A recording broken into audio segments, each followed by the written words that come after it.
Vamos lá. Efésios capítulo 1, vamos terminar esse capítulo. Então, Efésios capítulo 1, o que nos interessa é a partir do verso 15, tá? Mas, como sempre eu tenho feito, eu vou ler a partir do 3, e aí nós vamos ter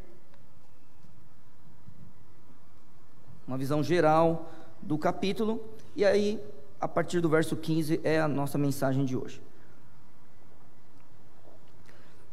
Bendito o Deus e Pai de nosso Senhor Jesus Cristo, o qual nos abençoou com todas as bênçãos espirituais nos lugares celestiais em Cristo, como também nos elegeu nele antes da fundação do mundo, para que fôssemos santos e irrepreensíveis diante dele em amor, e nos predestinou para filhos de adoção por Jesus Cristo, para si mesmo, segundo o beneplácito da sua vontade, para louvor e glória da sua graça, pela qual nos fez agradáveis a si no amado, em quem temos a redenção pelo seu sangue, a remissão das ofensas, segundo as riquezas da sua graça, que ele fez abundar para conosco em toda a sabedoria e prudência, descobrindo-nos o mistério da sua vontade, segundo o seu beneplácito que propusera em si mesmo, de tornar a congregar em Cristo todas as coisas, na dispensação da plenitude dos tempos, tanto as que estão nos céus como as que estão na terra. Nele digo, em quem também fomos feitos herança, havendo sido predestinados conforme o propósito daquele que faz todas as coisas, segundo o conselho da sua vontade, com o fim de sermos para louvor da sua glória, nós os que primeiro esperamos em Cristo, em quem também vós estáis, depois que ouvistes a palavra da verdade, o evangelho da vossa salvação, e tendo nele também crido, foste selado com o Espírito Santo da promessa, o qual é o penhor da nossa herança, para a redenção da possessão adquirida, para louvor da sua glória. Quando nós estudamos de 3 até o 14, o que a gente percebe na leitura desse texto e no estudo do texto, que a dinâmica do texto vai do pai para o filho, depois volta para o pai de novo, e aí a gente chega até o Espírito Santo. Então, aqui nós temos a Trindade, e a Trindade sendo louvada, e a Trindade deve ser louvada devido à salvação que ela nos proporciona. Nós precisamos lembrar que Deus amou o mundo de uma maneira tão grande que enviou o seu Filho. O Senhor Jesus, por amor, veio e morreu na cruz por nós. Ao ir para o céu, nós não podemos ficar sozinhos, irmãos. Então nós recebemos o Santo Espírito, enviado pelo Pai e pelo Filho. E hoje, por meio do Santo Espírito, o Deus Pai e o Deus Filho habitam em nós. Então, aqui está o Senhor Deus sendo louvado devido à sua salvação. Agora, nós vamos para o verso 15, que é a mensagem de hoje. Por isso, ouvindo eu também a fé que entre vós há no Senhor Jesus Cristo, e o vosso amor para com todos os santos, não cesso de dar graças a Deus por vós, lembrando-me de vós nas minhas orações, para que o Deus de nosso Senhor Jesus Cristo, o Pai da glória, vos dê em seu conhecimento o espírito de sabedoria e de revelação, tendo iluminado os olhos do vosso entendimento, para que saibais qual seja a esperança da sua vocação e quais as riquezas da sua glória, da glória da sua herança nos santos, e qual a sobreexcelente grandeza do seu poder sobre nós, os que cremos, segundo a operação da força do seu poder, que manifestou em Cristo, ressuscitando-o dentre os mortos e pondo-o à sua direita acima dos céus, à sua direita nos céus, acima de todo o principado e poder e potestade e domínio e de todo nome que se nomeia, não só neste século, mas também no vindouro, e sujeitou todas as coisas a seus pés, e sobre todas as coisas o constituiu como cabeça da igreja, que é o seu corpo, a plenitude daquele que cumpre tudo em todos. Pai maravilhoso, muito obrigado pela tua palavra, abençoe-nos nesse instante, a poder, ó Senhor Deus, estudá-la, aquele que fala, aqueles que ouvem, ó Pai, todos nós, sempre guiados pelo Santo Espírito, para o louvor da tua glória, possamos aprender, ó Senhor Deus, e também crer e depois praticar, ó Pai, a tua palavra. Eu clamo por isso nessa noite, em nome de Cristo Jesus, o nosso Salvador, ó Pai. Amém. Muito bom. Agora, olhando para essa parte do texto, você percebe que dos versos 15 até o 19, Paulo vai orar, ou vai falar sobre uma oração. É isso que Paulo vai fazer. Então, primeiramente, versos 15 e 16. Por isso, ouvindo eu também a fé que em vós há no Senhor Jesus, e o vosso amor para com todos os santos, não cesso de dar graças a Deus por vós, lembrando-me de vós nas minhas orações. Então, aqui é a oração do apóstolo, a oração de alguém que conhecia essa igreja. Existia uma época na vida de Paulo que ele pelo menos passa 3 anos com esses irmãos, ele conhece esses irmãos aqui, só que a Bíblia está falando que ele ouve falar da fé. É interessante isso daí, né? Então, talvez a teoria de que Efésios não é uma carta dirigida apenas a essa igreja, mas é uma carta circular também, entendeu como é? Talvez seja uma carta circular também, por ele não destacar os Efésios, coisas como essa. Eu ouvi falar de vocês, sendo que ele conhecia a igreja. Talvez seja verdadeira essa teoria de que Efésios não é uma carta dirigida apenas àquela cidade, apenas àquela igreja, mas é uma carta dirigida a algumas igrejas. Então é uma carta que circulou na região, né? E ele está dizendo aqui, por isso. Isso o que, irmãos? Eu acho que para o leitor da Bíblia, ou um leitor mais acostumado, isso tudo que vem antes do que ele vai falar agora.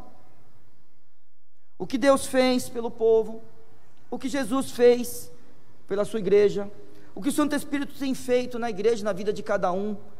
Então, é isso que está. Por isso, aí ele vai começar agora a falar que vai orar por esse povo, que está orando por esse povo. E na verdade, essa oração também é um agradecimento. Eu não sei como você olha para a sua igreja, ou como você tem visto as igrejas que você tem contato, ou as igrejas que necessitam de você. Mas interessante que esse homem, ele enxerga fruto nessa igreja, fruto de salvação, e os frutos da graça de Deus motivam esse homem a orar. Então existe uma motivação em cada um de nós, e é claro que, imagine, quando a gente olha para um texto como esse, a motivação de Paulo não é qualquer motivação, mas é um fruto, não é um fruto, né? São frutos da graça. Você percebe, olhando o verso 15, o que ele diz assim, ó: por isso, ouvindo também, eu também, a fé que entre vós há no Senhor Jesus Cristo, e o vosso amor para com todos os santos. Fé e amor. A gente olha para o fruto do Espírito Santo, são duas faces do Santo Espírito. São do fruto do Espírito Santo. Irmãos. Pronto. Acho que deu um negócio na lente aqui, gente. Não, está tudo bem, vamos lá. Então, olha só. Mas quando eu olho para a graça de Deus derramada em minha vida, isso são frutos da graça. Você amar uma pessoa, porque é assim, vamos lá, olha.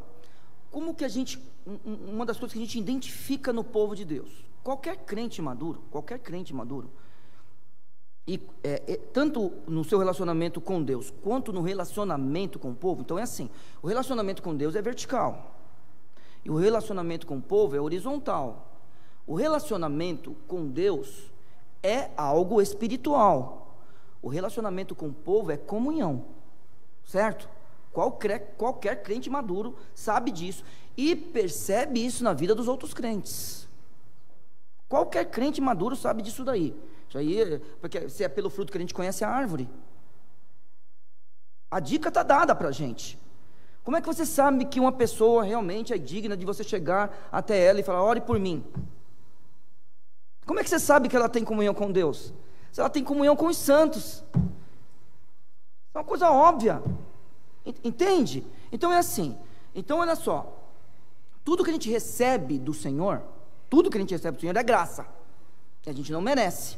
Então vamos lá, uma pessoa cheia de fé, ganhou de Deus essa fé. Uma pessoa cheia de amor, ganhou de Deus esse amor.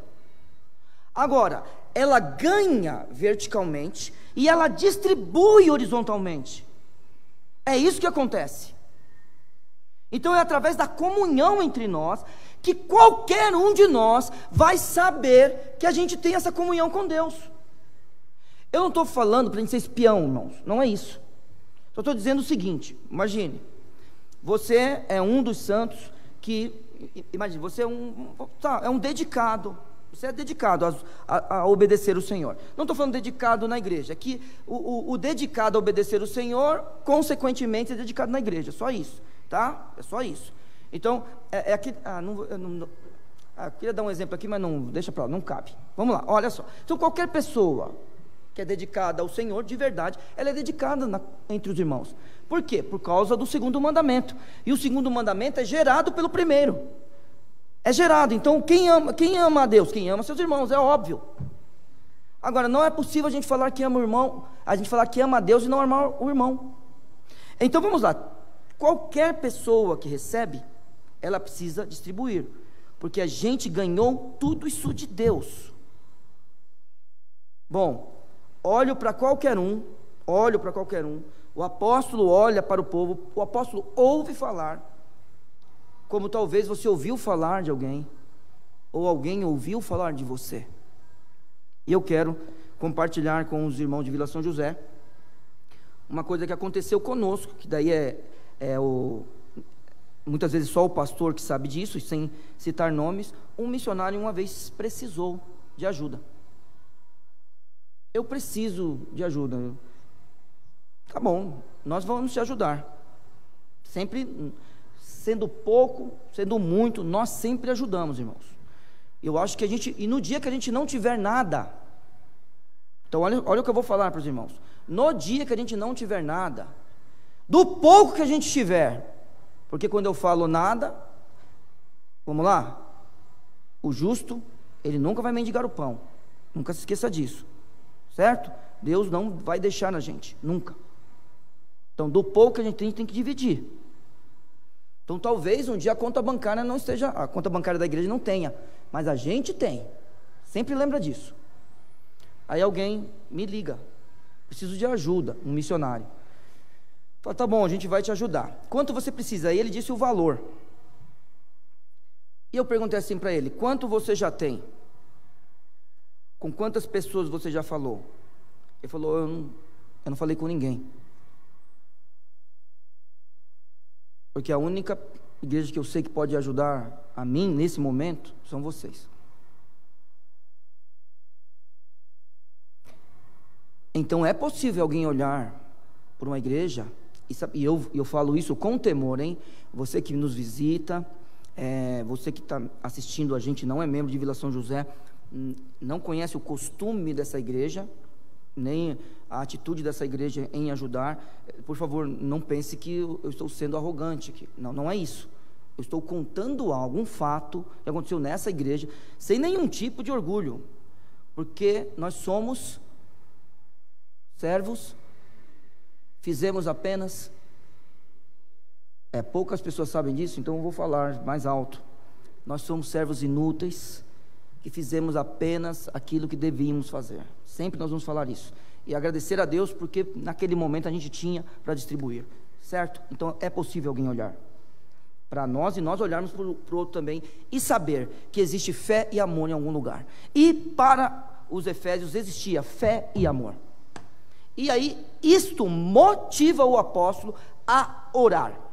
Então é a oração de Paulo aqui, para finalizar esse primeiro argumento dele, para ele entrar no segundo argumento, no capítulo 2. É a oração de Paulo, motivada pelo que ele ouviu dizer dos frutos, né, que os irmãos estavam tanto colhendo quanto distribuindo, né, frutos, fé e amor.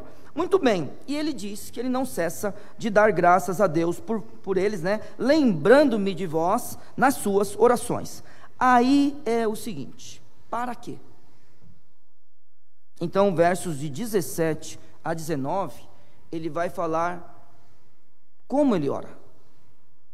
E aí vamos lá. Então, esses irmãos, né, grupo de irmãos, eles tinham frutos dignos, né, de louvar ao Senhor. Esses frutos, sendo ouvidos pelo apóstolo, o motiva a orar, e o apóstolo ora dessa forma aqui, ó: para que Deus, verso 17, para que o Deus de nosso Senhor Jesus Cristo, o Pai da glória, perceba, vos dê em seu conhecimento o espírito de sabedoria e de revelação. Daqui a pouco eu vou ler uma outra tradução, tá? Que vai ficar mais fácil para os irmãos. Esse versículo 17, na tradução que a gente usa, pelo menos a que eu uso para pregar, é um pouco difícil. Eu trouxe uma outra tradução para os irmãos. Tendo iluminado, verso 18, os olhos do vosso entendimento. Talvez alguém tenha a palavra coração na sua tradução. Alguém tem? Tem, olha lá, tá? Mas tem outro que tem coração. Muito bom, daqui a pouco vamos falar sobre isso. Tendo iluminados os olhos do vosso entendimento, para que saibais qual seja a esperança da sua vocação, e quais as riquezas da glória da sua herança nos santos, e qual a sobreexcelente grandeza do seu poder sobre nós, os que cremos. Apenas até aqui, até a parte A do verso 19. Bom, então existem algumas coisas que esse homem está orando. Uma delas está no verso 17, quando ele diz: para que o Deus de nosso Senhor Jesus Cristo, o Pai da glória, vos dê em seu conhecimento, ou seja, no conhecimento de Deus. Então o conhecimento está na pessoa do nosso Deus. Aí ele diz: o espírito de sabedoria e de revelação. Essa revelação, antes de eu ler na outra tradução, essa revelação, ela não tem nada a ver com alguma coisa especial de descobrir o futuro, tá? Não tem absolutamente nada a ver com isso, essa revelação que está falando aqui. Como a gente sabe disso? Porque acima a gente acabou de ler sobre o conhecimento de Deus, e logo na sequência, verso 18, tendo iluminado os olhos do vosso entendimento, para que saibais, tendo iluminado os olhos do vosso entendimento. Então essa revelação aqui não é revelação de algo especial. Não é, por exemplo, o que acontecia na vida dos apóstolos. Neil, será que alguém pode receber uma revelação hoje? Irmãos, eu nunca vou limitar o poder de Deus, tá? Eu não limito o poder de Deus. Só que, quando alguém revelar alguma coisa, então que a norma seja cumprida. Tá? Só isso. Busque a norma na Bíblia e veja se ela é cumprida. Porque não adianta a pessoa falar assim: Deus está me revelando que você vai ser uma bênção. Poxa, eu espero que pelo menos uma vez na vida eu seja, né, gente? Você entende? Quando a pessoa fala: Deus está me falando que você vai morrer. Isso eu também sei. Tá? Então, só toma cuidado com essas coisas. É só seguir a norma. Procura na Bíblia, pergunta para quem sabe mais da norma. É fácil, tá? Agora, não é isso que a gente está falando aqui. Verso 17, NVT. Peço que Deus, o Pai glorioso de nosso Senhor Jesus Cristo, lhes dê sabedoria espiritual e entendimento para que cresçam no conhecimento dEle. Então olha só como está na nossa Bíblia é invertida.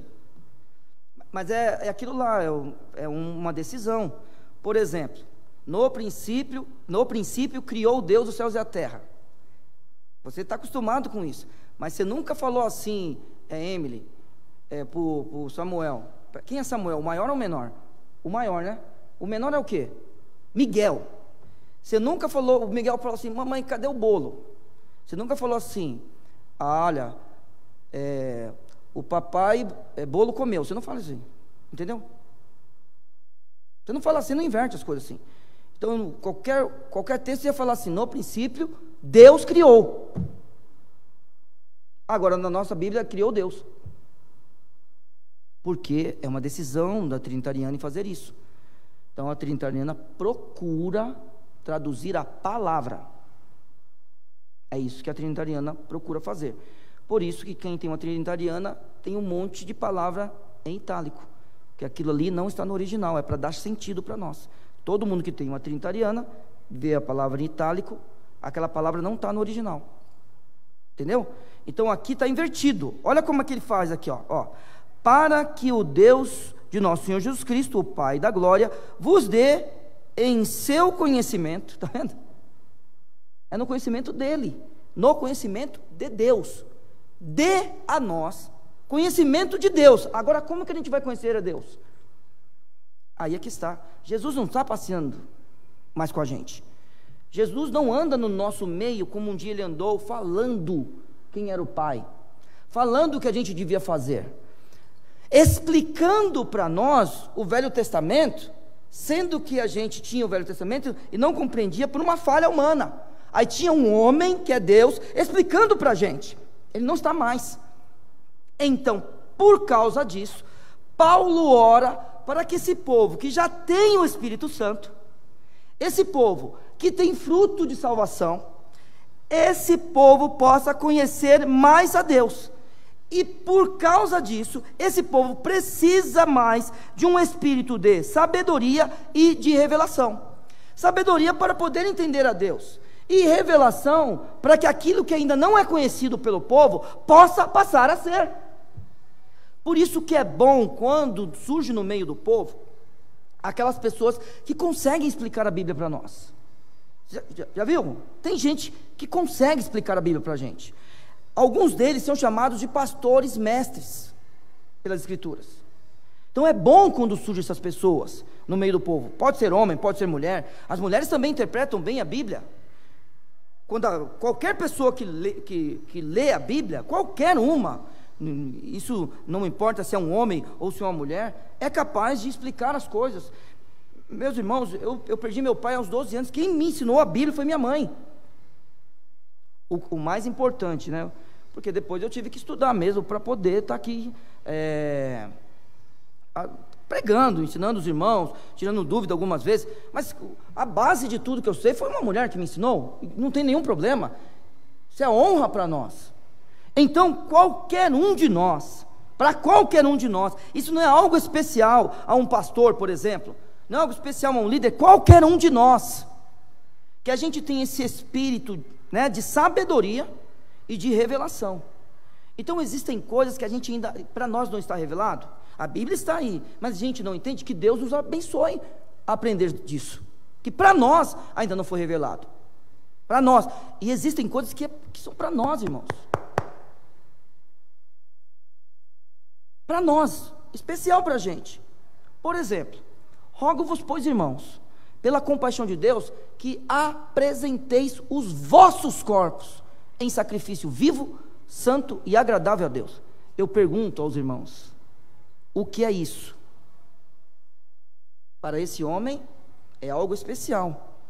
Para essa multidão, cada uma delas, né, cada pessoa que acompanha essa multidão, é uma outra coisa especial esse se entregar os vossos corpos como sacrifício vivo. Isso é individual, que vem depois da salvação. Primeiro é salvo, depois é que entrega o corpo como sacrifício vivo. Será que a gente está conseguindo? Mas isso aí deixa para um outro dia. Nós precisamos de sabedoria espiritual e um espírito de sabedoria e de revelação, para que a gente conheça a Deus mais ainda. E por meio disso, a gente possa ser digno de sermos chamados de homens de fé, de mulheres de amor e de homens de amor. Então a primeira coisa que ele quer orar é por um espírito de sabedoria e de revelação. E essa sabedoria e essa revelação é em relação ao conhecimento de Deus. Verso 18: tendo iluminado os olhos do vosso, entenda, irmãos, entendimento. Bom, vou de novo aqui. Alguns irmãos já me falaram que traz a palavra coração, e eu acho que nessa tradução também traz isso. Oro para que seu coração seja iluminado. E aí, a gente tem que lembrar que coração aqui está relacionado ao quê? Ao centro de toda a percepção e toda a decisão, toda a vontade que a gente tem. E nós precisamos disso, irmãos. A nossa tendência sempre é fugir do Senhor. A nossa tendência é em relação ao pecado. Não é à toa que nós, mais uma vez digo, estamos envelhecendo. Não é à toa que as coisas no mundo perecem. Não é à toa que as coisas no universo perecem. Estrelas morrem, flores morrem. Tudo morre por causa do nosso pecado.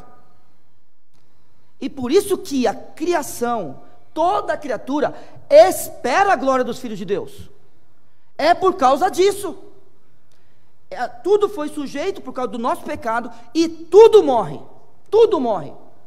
E você sabe, por exemplo, que as coisas precisam estar em funcionamento, né? O que não fica em funcionamento, o que acontece? Pifa, não pifa? Já percebeu isso aí? Compra um carro, deixa ele 20 anos parado. Tem uma outra coisa, talvez você já ouviu falar nisso? Uma pessoa precisa ficar na cama durante um tempo. Ela tem que aprender a andar de novo. Certo? Então tudo morre. Então, o centro da nossa vontade, o centro de toda a percepção dessa terra, porque a gente precisa ter essa percepção, porque senão nós somos enganados, irmãos. Nós somos enganados. Nós somos enganados por nós mesmos. Nós somos enganados pelo... se você olhar assim, olha, por exemplo, o capítulo 2, quando ele fala que nos vivificou, porque em que no outro tempo andaste segundo o curso desse mundo. Isso pode acontecer com a gente. Pode. A gente achar que está tudo bem. Não, não está. Nós estamos dizendo Maranata. É isso que a gente está dizendo, volta logo Jesus. É isso que a gente diz. E para isso, a gente precisa, irmãos, perceber o que está acontecendo no mundo.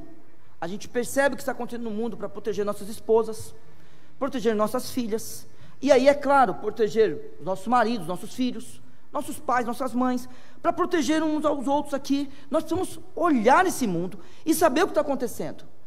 É aqui, essa ideia de iluminar a mente, de iluminar tudo que está, assim, tudo em nós que precisa, para a gente perceber o que acontece no mundo, e para aquilo que dirige, aquilo que a gente quer, a nossa vontade, sabe? A ideia de querer fazer as coisas. Quem que dirige isso? Aí o apóstolo diz, na minha tradução, eu já li uma outra, tendo iluminado os olhos do vosso entendimento. Nós precisamos desta luz nos nossos corações e nos nossos olhos. Meus irmãos, essa luz, ele é o próprio Jesus na nossa vida, é o Santo Espírito agindo na nossa vida. Meus irmãos, a ideia de Jesus Cristo ser luz em nós, ela é tão forte, irmãos, esse conceito, ele é tão forte, que o Senhor Jesus diz que nós somos luz do mundo. Irmãos, como que a gente pode se misturar com esse mundo? Não, não podemos. Nós devemos estar no mundo, concordo, porque a oração de Cristo foi que Deus não nos tirasse daqui, mas que nos livrasse do mal.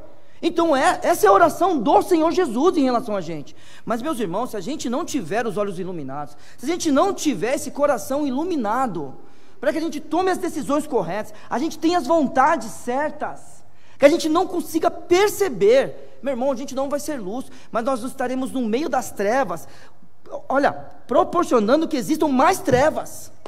Meus irmãos, a resposta é não para isso. Então Paulo primeiro ora por um espírito de sabedoria e um espírito de revelação, e agora ele está pedindo por olhos iluminados, olhos que iluminem o nosso entendimento. Para quê de novo? Então primeiro nós precisamos conhecer a Deus, agora os nossos olhos precisam ser iluminados, o nosso coração, ou o centro das percepções e vontades, precisam ser iluminados, para que saibais. Crente pode ter certeza, meu irmão? Pode ter certeza, crente? Pode, não pode? Vocês têm dúvida que crente pode ter certeza? Aqui está dizendo que o apóstolo está orando por aqueles irmãos para que os olhos sejam iluminados, para que saibais. A fé é o firme fundamento das coisas que se esperam e a prova das coisas que se não veem. Crente pode ter certeza? Se crente não pode ter certeza, então a gente não podia falar o que nós falamos lá no sepultamento da irmã Cida. Crente pode ter certeza, e crente deve ter certeza. Aquele hino que nós cantamos hoje, Vivo Feliz, pois sou de Jesus, o nome dele como é mesmo? Segurança. No original, sabe o que está escrito? Que segurança sou de Jesus. Esse é o hino original. Agora, para que as teologias não entrassem em conflito, né? Vivo feliz, pois sou de Jesus. Foi isso que aconteceu. Que segurança sou de Jesus. Né? Não vamos mudar, é chato, né? Não tem problema, vivo feliz é bom também, gostei. Eu gosto também de vivo feliz. Mas a ideia é que segurança. Crente pode ter certeza? Pode. Tenha certeza das coisas. Tenha certeza. Não de certeza do futuro, como alguns querem ter, porque, olha só, receberam o Espírito de revelação. Não. Tem essas certezas aqui, ó. Olha só. O verso 18, tendo iluminado os olhos do vosso entendimento, para que saibais qual seja a esperança da sua vocação. Primeira coisa, Ele te salvou, não salvou? A vocação é dele, o chamado é dele, não é? Você precisa saber disso. Para que você foi chamado? E se você foi chamado para a salvação, que é o que está escrito aqui, se isso é real na nossa vida, irmãos, qual é o nosso comportamento, sabendo que nós somos salvos? Não é falando da boca para fora, eu aceitei Cristo, por favor, não é isso que eu estou dizendo.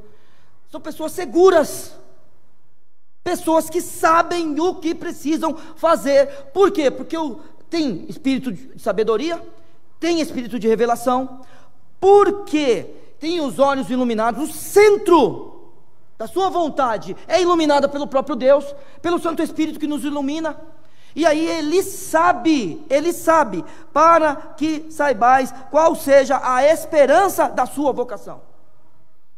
Então, qual é o comportamento que cada um de nós devemos ter com base numa palavra como essa? Como que nós devemos nos comportar como salvos em Cristo Jesus? Irmãos, eu sempre acho que esse comportamento da minha esperança, né, de salvação, começa na minha casa. Eu sempre acho isso, e eu procuro falar isso aos irmãos. Eu acho que os irmãos já perceberam isso. Eu acho que o primeiro lugar não é a Bíblia, não é a igreja que você deve exercitar uma coisa como essa daqui. O primeiro lugar onde você deve exercitar é na sua casa. Então é assim, não é possível que o Natanael não veja na Sônia uma mudança de 2 anos atrás, de 5 anos atrás, de 10 anos atrás. Não é possível, ela precisa ter mudado. Da mesma forma, a Sônia não pode olhar para o Natanael e falar que ele é o mesmo. Não é possível, irmãos, isso daí. É possível nós errarmos, isso é possível, e aí a gente ter uma recaída. Concordo com você. Mas o crente cai, se arrepende e volta a ser quem ele era. Eu não estou falando de pessoas perfeitas, eu estou falando de pessoas que lutam. Eu não estou falando de pessoas já glorificadas, estou falando de pessoas no seu corpo de pecado, que sabem a sua vocação, e por isso, começando em casa, são melhores. Depois, eles vão para a sociedade e são melhores.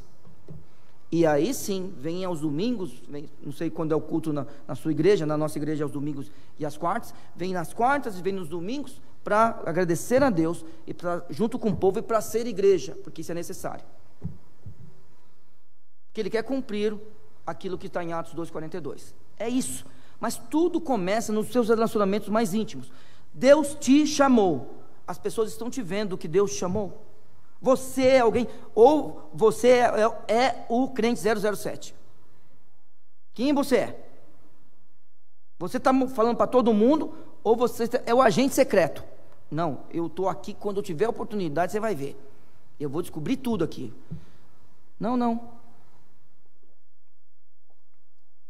Você precisa ser luz onde quer que você esteja. Precisamos continuar. Além da nossa vocação, o texto fala o seguinte: tendo iluminado, verso 18, os olhos do vosso entendimento, para que saibais qual seja a esperança da sua vocação e quais as riquezas da glória da sua herança nos santos.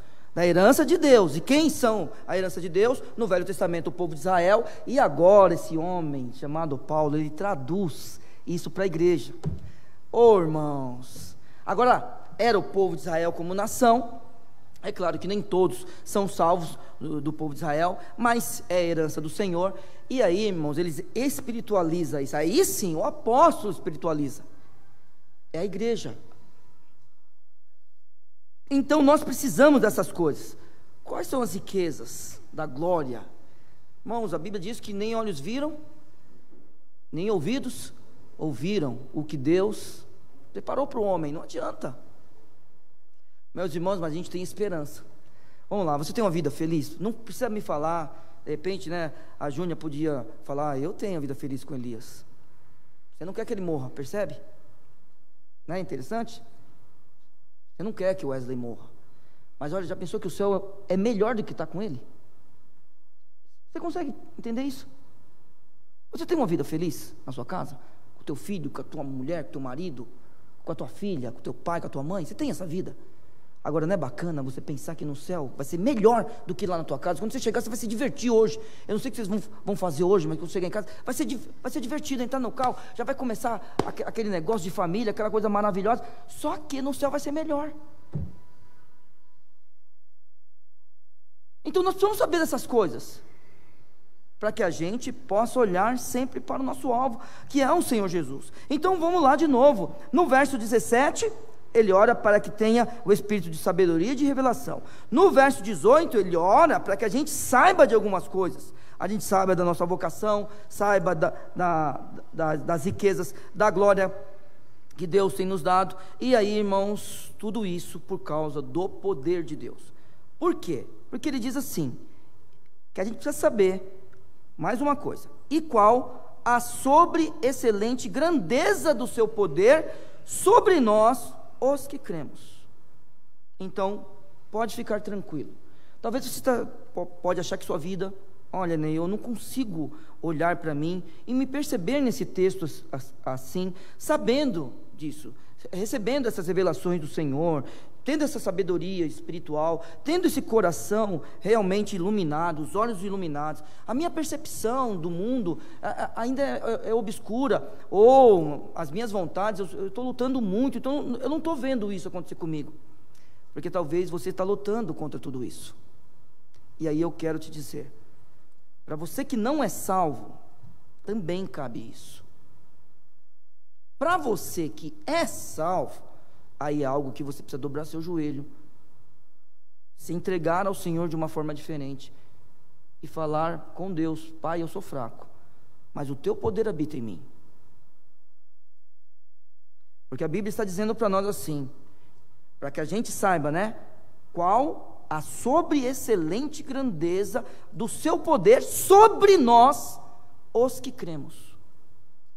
Então vamos imaginar que tem alguém aqui que tem pouca fé.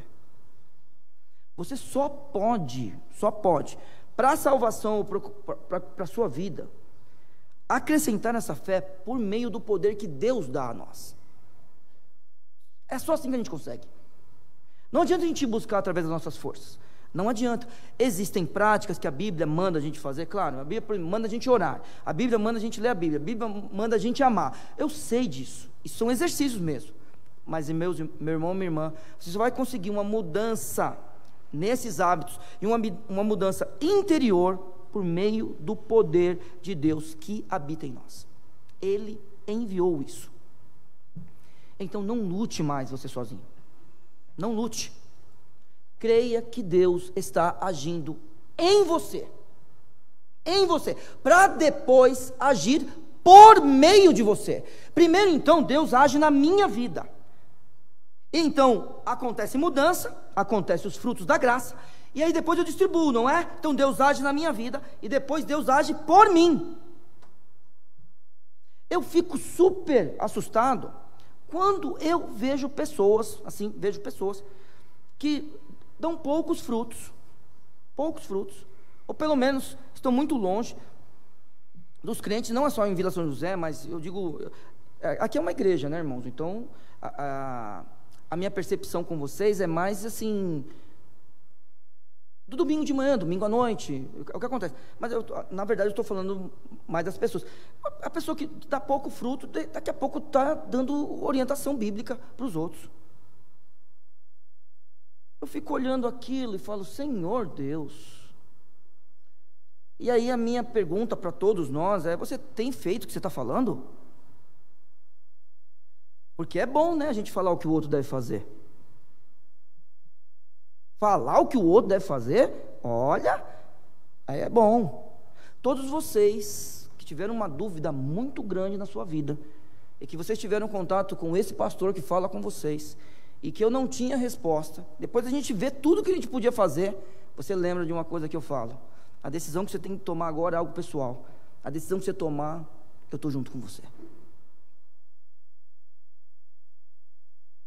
Sabe por quê, irmãos? Porque o poder de Deus está em cada pessoa. E de vez em quando é certeza que eu tenho que estar errado. Porque o poder está na gente. O coração que é iluminado eu vou falar de mim, é o meu. Os olhos que foram iluminados são os meus. Entende?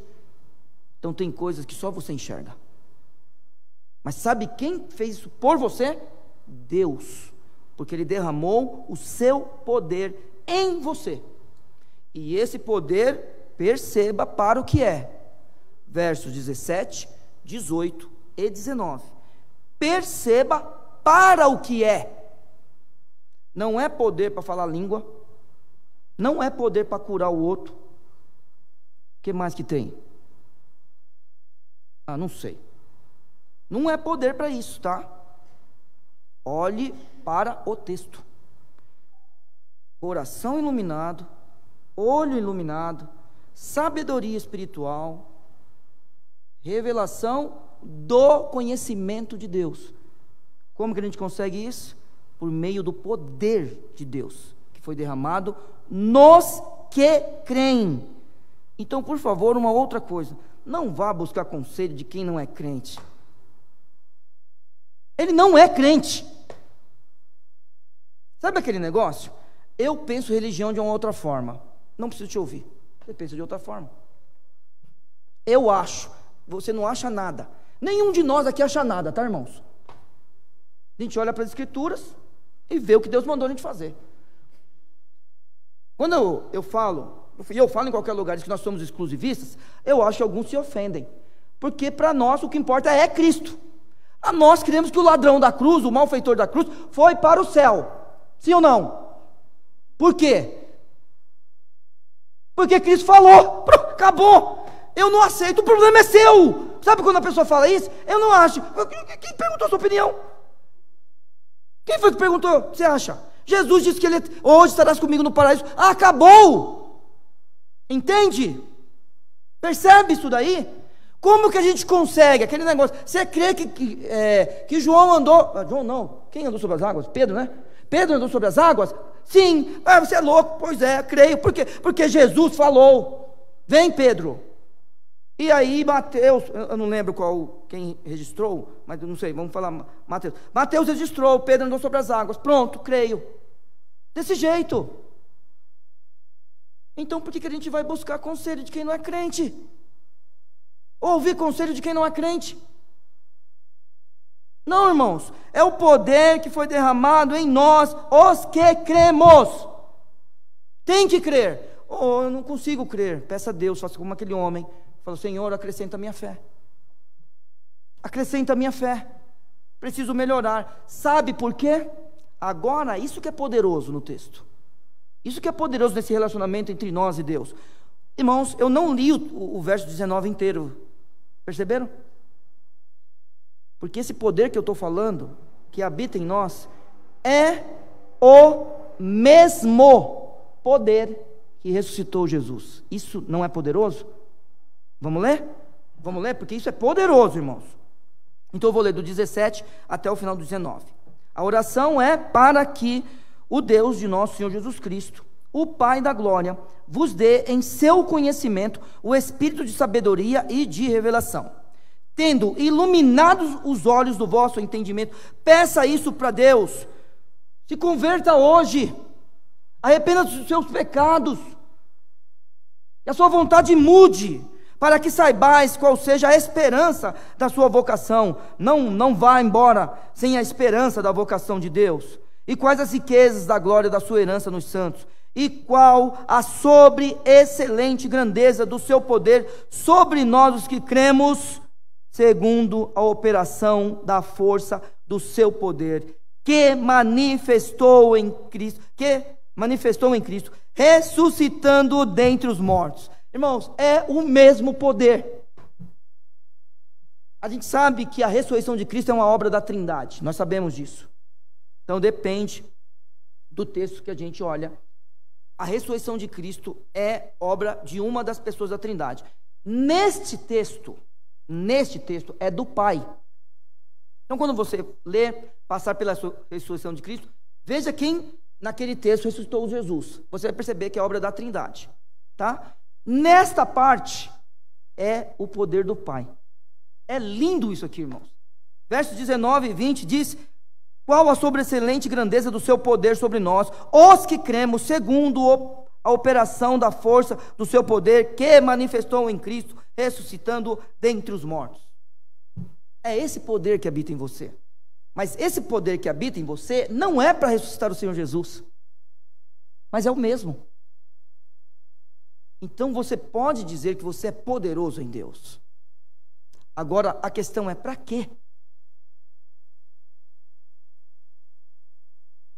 Deus vai te responder, porque a vocação é sua, tá? Eu não posso responder isso para você.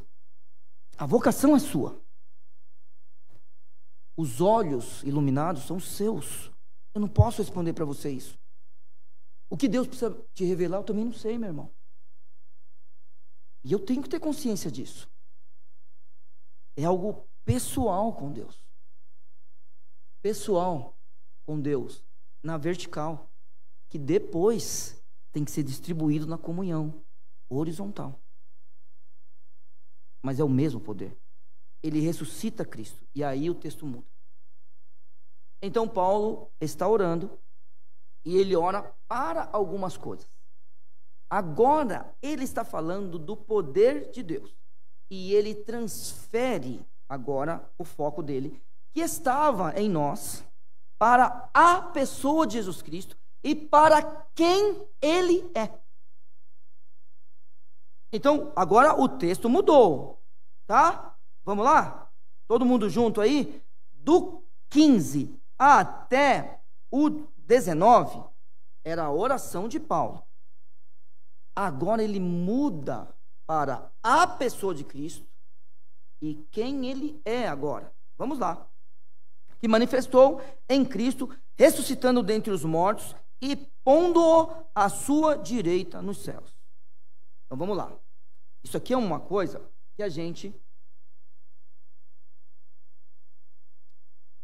não pode ficar só nesse texto para que a gente entenda. Mas Cristo é tirado desse mundo, o papel dele foi cumprido, ele morre na cruz, ressuscita e ele vai embora. É isso que acontece. Bom, a influência dele na terra cessou? É uma pergunta que a gente precisa fazer. A influência do Senhor Jesus, ao ele ir embora, cessa? Eu acho que os irmãos serão convictos em responder não. E na verdade é o contrário. Quando o Senhor Jesus se assenta à direita do Pai, a influência dele sobre a terra aumenta. Lembra do texto hoje pela manhã? Romanos capítulo 8, que diremos, pois, destas coisas? Se Deus é por nós, quem será contra nós? Aquele que nem mesmo a seu próprio filho poupou, antes o entregou por todos nós, como nos não dará também com ele todas as coisas? Quem tentará acusação contra os escolhidos de Deus? É Deus quem o justifica. Quem é que condena?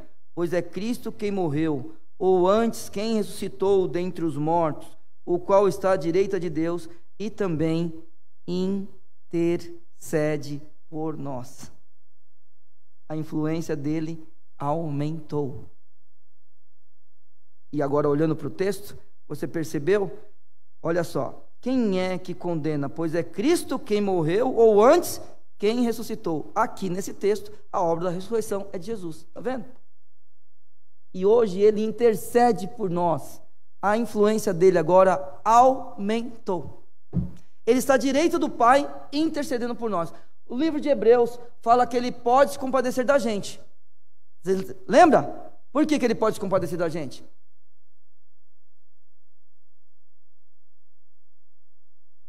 Não, é porque ele foi homem igual a gente.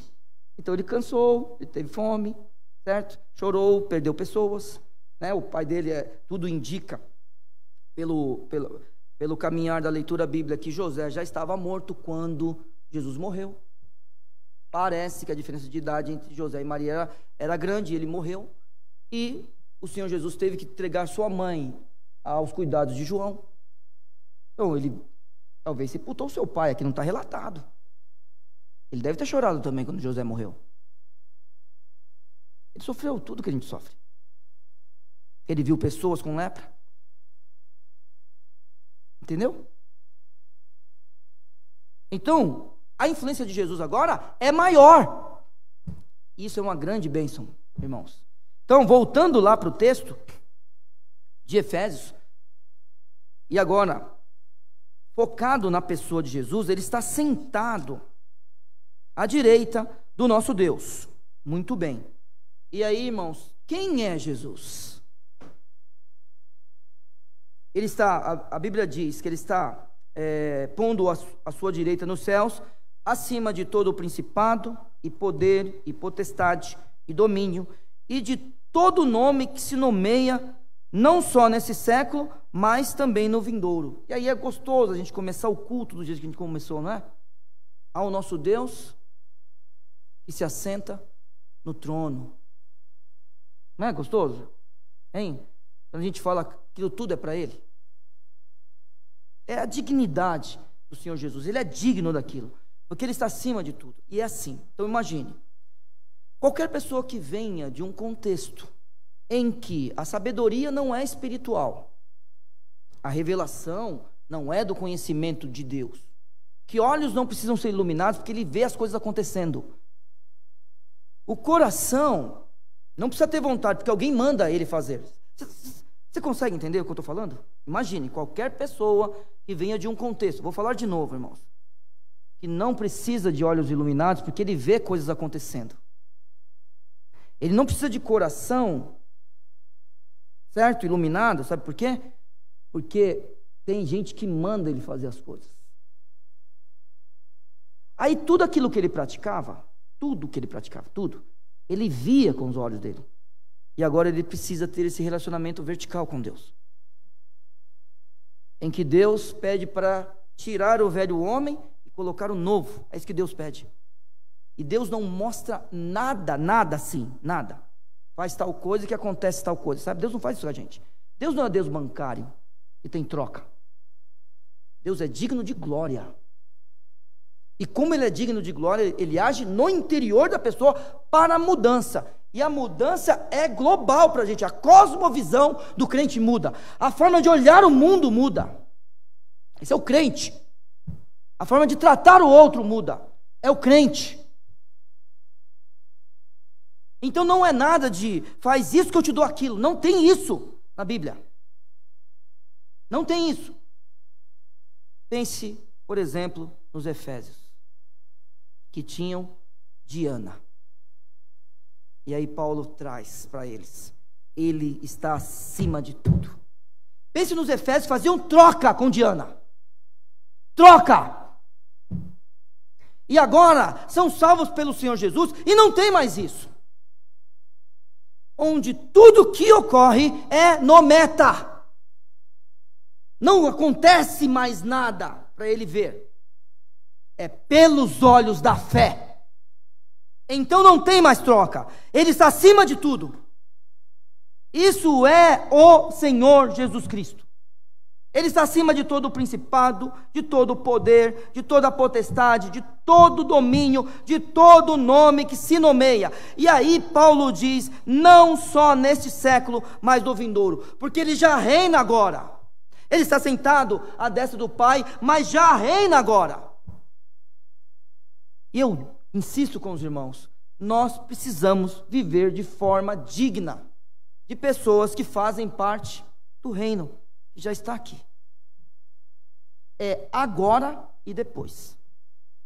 Por enquanto, como um grão de mostarda. Não vamos esquecer disso. A gente não tem ideia de como será. Como um grão de mostarda, mas já reinando. Não só nesse século, mas no vindouro. E a Bíblia continua dizendo que sujeitou todas as coisas aos seus pés. Sobre todas as coisas o constituiu cabeça da igreja. E aí, irmãos, ele cita a igreja, que é o seu corpo, a plenitude daquele que cumpre tudo em todos.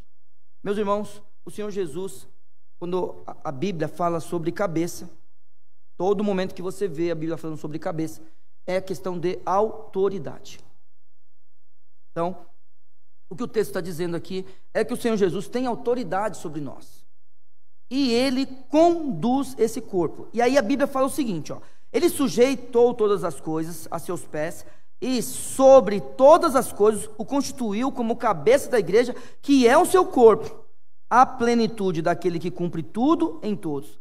Então a igreja tem um papel importantíssimo nesse mundo. E aí eu digo aos irmãos, hoje nós estamos num país, graças a Deus, que é liberado para a gente servir a Deus do jeito que a gente quiser. Mas você pode ter certeza, meu irmão, minha irmã, hoje existem pessoas sendo perseguidas no mundo, mas a igreja é viva lá também, tá? Porque essas pessoas também são poderosas em Deus. Aquele poder que a gente leu agora há pouco, sobre nós, por exemplo, num país livre, poxa vida, vamos imaginar que a gente conseguiu, a gente conquistou isso. Porque é o seguinte, ó, vamos lá. Você sabe por quê, assim, ó, não responda, é retórico. Você sabe por que não tem uma cruz ali em cima? Você sabe por quê? Não responda. Porque talvez a resposta você vai dar errada. Sabe por que não tem uma cruz ali em cima? Por um costume nosso. Podia ter a cruz aqui. Não tem nenhum problema. A questão é que Dom Pedro II não permitiu que igrejas não católicas tivessem cruz, indicando que ali Jesus era louvado. Você pode ter certeza que em outros lugares que não teve uma lei proibindo, as igrejas têm cruz.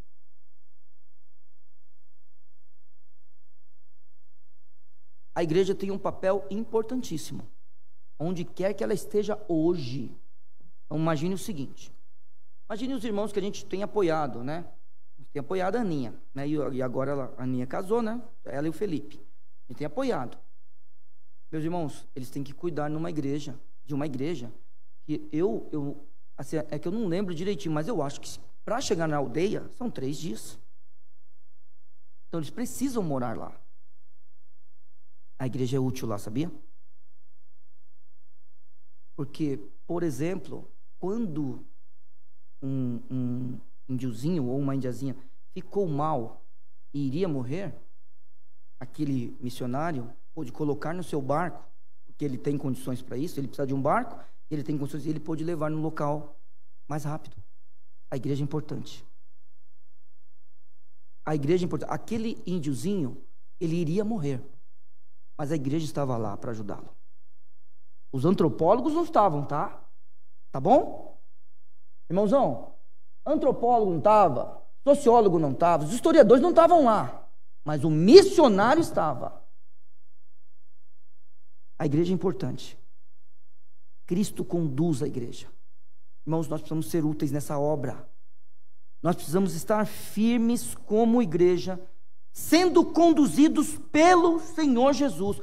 Nós temos que orar por essa igreja, para que essa igreja nunca se desvie. E o Senhor Jesus nos conduza na obra que a gente tem que fazer nesse bairro e também onde o nosso braço alcançar. Nós precisamos. E aí louva a Deus pela vida da igreja, de verdade, porque daí nós podemos, dentro do nosso alcance, poder ajudar pessoas, que foi uma das propostas que a gente fez, foi ajudar pessoas através da comida que a gente podia dividir. Alcançamos lugares que o nosso braço não alcançava, mas tinha um braço que alcançou e pediu para a gente conseguiu ajudar. Então aí eu louvo a Deus, irmãos. E aí eu quero dizer aos irmãos, que a gente continue então a ser guiado pelo Senhor Jesus. Ele como cabeça da igreja. Ele como aquele que realmente é a plenitude de tudo em todos. E que daí a igreja possa realmente ser o corpo de Cristo, para que Ele possa fazer nesse mundo a sua obra através de nós, por meio de nós. Como que Cristo vai fazer a sua obra hoje? Por meio de nós, com o seu poder que habita em nós. Deus te abençoe, que você cresça mais e mais nisso que nós falamos hoje, no conhecimento de Deus. Que você, que eu, nós, Igreja Batista de Vila São José, as nossas famílias, tenham o coração iluminado e os olhos iluminados, tá? Sabendo que isso vem de Deus e que a gente tem esse relacionamento vertical cada vez mais próximo e que aí a gente distribua na horizontal por meio da comunhão. E que firme, Deus te abençoe. Vou orar, depois eu quero me despedir da igreja com uma canção. Queria que vocês cantassem comigo. Uma canção que eu cantei sozinho aqui, quando eu não podia vir para a igreja. Aí eu chamei reforço, eu não sei se eu aguento cantar, porque eu queria cantar com vocês, tá bom? Obrigado, meu Senhor Deus, porque o Senhor tem nos dado o teu poder, ó Pai. Muito, muito obrigado. E que esse poder, ó Senhor Deus, agindo na nossa vida, faça de nós crentes esperançosos, ó Senhor. Faça de nós crentes sadios. Faça da gente pessoas conhecedoras da tua pessoa, da tua vontade, daquilo que o Senhor faz em nós, ó Senhor Deus, daquilo que o Senhor tem nos chamado para fazer. E nós possamos ser conhecedores também daquilo que virá, ó Pai, mesmo não enxergando o que literalmente está nos esperando, mas que a gente saiba que tem algo melhor nos esperando, e a gente creia nisso, Pai. E que o Senhor Jesus possa agir na nossa vida, nos guiando, ó Pai, sempre, ó Senhor Deus, a fazer a vontade do Teu Filho, que a gente possa ser útil neste mundo. Abençoe o nosso bairro, abençoe a nossa cidade, o nosso país, ó Senhor Deus.